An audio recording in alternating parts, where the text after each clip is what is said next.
గట్కేసర్లో BJP chief Nitin Nabin మాట్లాడుతున్నారు. Live లో చూద్దాం. संगठन के निर्माण के लिए पार्टी के विचारों को के वाहक के रूप में और तेलंगाना के भाजपा के वैसे सेनापति हैं जिनके नेतृत्व में हम तेलंगाना के उस सपने को साकार करेंगे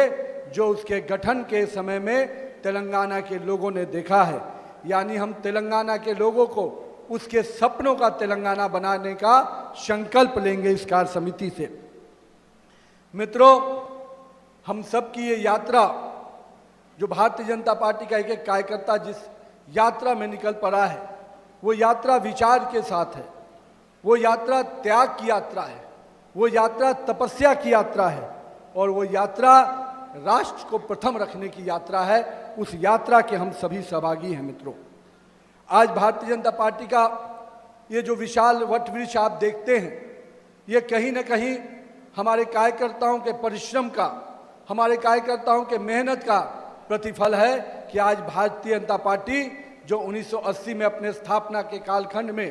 पहले चुनाव में मात्र 2 सांसदों वाली आज पार्टी थी, आज विश्व की सबसे बड़ी पार्टी बनकर उभरी है। इसका श्रेय भारतीय जनता पार्टी के उस बूथ के कार्यकर्ता को जाता है, क्योंकि वह बूथ का कार्यकर्ता जो सबसे निचले स्तर पर काम करते हुए भाजपा के कमल खिलाने का संकल्प को पूरा करता है। मैं आज के दिन भारतीय जनता पार्टी के अपने उस वटवृक्ष को स्थापना काल से हम कह सकते हैं, जब जनसंघ काल में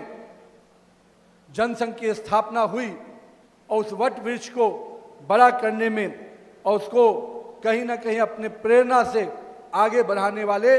अपने श्रद्धेय श्यामा प्रसाद मुखर्जी जी को भी याद करता हूं, उनके बलिदान को याद करता हूं, क्योंकि वैसे ही नेताओं का बलिदान है जो आज भारतीय जनता पार्टी इस रूप में दिख रही है। मित्रों, आज के दिन मैं पंडित दीनदयाल उपाध्याय जी के उस एकात्म मानव दर्शन को भी याद करना चाहता हूं, क्योंकि आज उनके वो विचार ही थे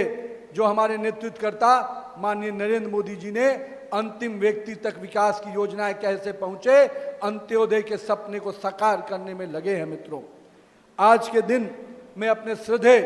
अटल बिहारी वाजपेयी जी को भी स्मरण करता हूं, जिन्होंने इस देश में एक ऐसी राजनीति की शुरुआत की जिसमें संवाद है, शालीनता है और सुशासन की सरकार का मॉडल है। मैं मानता हूं हमारे नेतृत्वकर्ता माननीय प्रधानमंत्री श्री नरेंद्र मोदी जी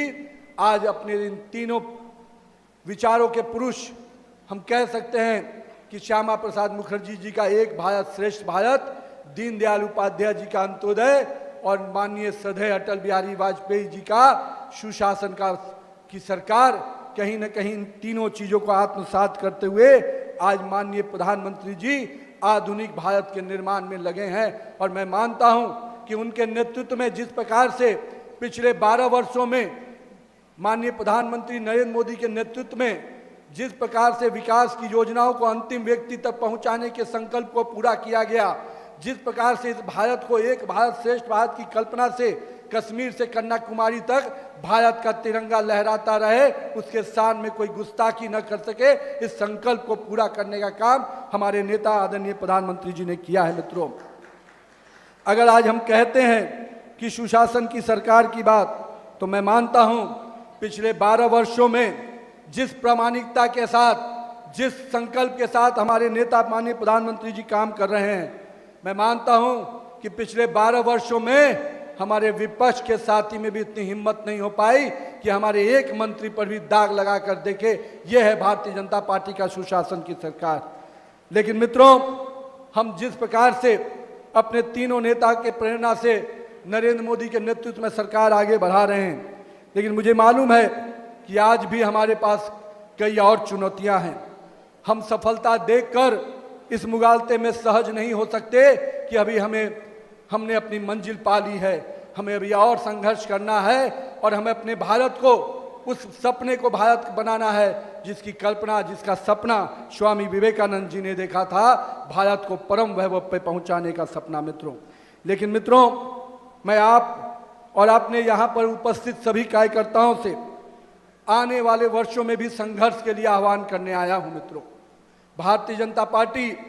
अगर 2047 में माननीय प्रधानमंत्री नरेंद्र मोदी जी ने सपना देखा है कि हम विकसित भारत बनाकर देंगे, तो उस सपने को साकार करने के लिए मेरे इस कालखंड के कार्यकर्ताओं को भी अपना पुरुषार्थ करना होगा। इस कालखंड के कार्यकर्ताओं को भी समर्पण और संकल्प के साथ आगे बढ़ना होगा। मित्रों,